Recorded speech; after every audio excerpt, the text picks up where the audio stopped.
Still, the idea of taking a trip to the coast was surprisingly appealing. And if she hadn't invited her sons for Sunday brunch tomorrow, she'd take off right now. But all things in good time. She would spend the day with her boys and their girlfriends tomorrow.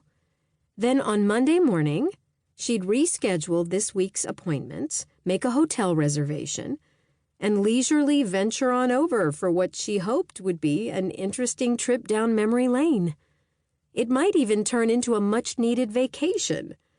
Perhaps she could pretend that, like everyone else, she was moving on too. At least for a week, anyway.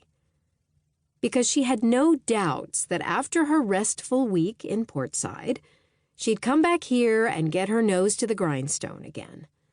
That was what she did. And she had a long list of important clients with high expectations. Mrs. Denton wanted her entire house finished by early August for her family reunion. Sunshine Estate Realty wanted a bid to redo their lobby, and Alice Moore was still waiting for her high-end kitchen appliances to arrive. Perhaps Mallory would track those down from the coast. Mallory was aware she'd inherited more than just her father's dark brown eyes, height, and prematurely gray hair.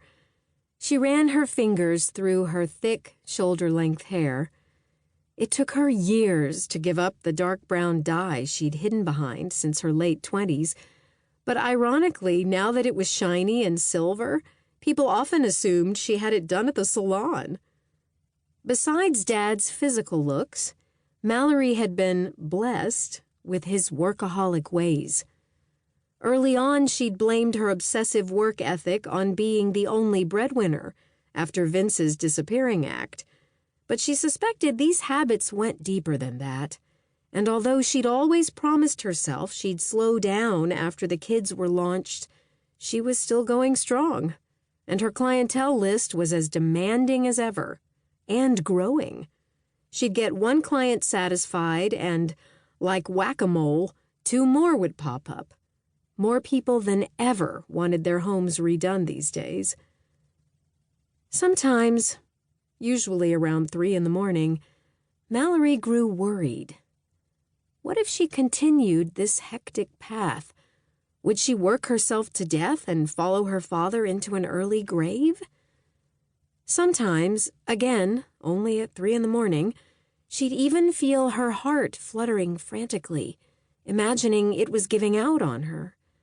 But her last doctor's visit had confirmed she was in generally good health for her age.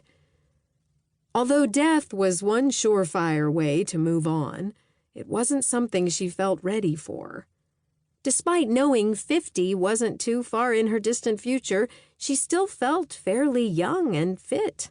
And if Louisa and Marshall had children as soon as Louisa hoped, Mallory could become a grandmother.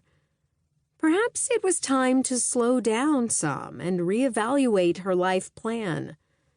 And perhaps Grandma Bess was offering her the opportunity. God willing and the creek don't rise, she planned to check it out.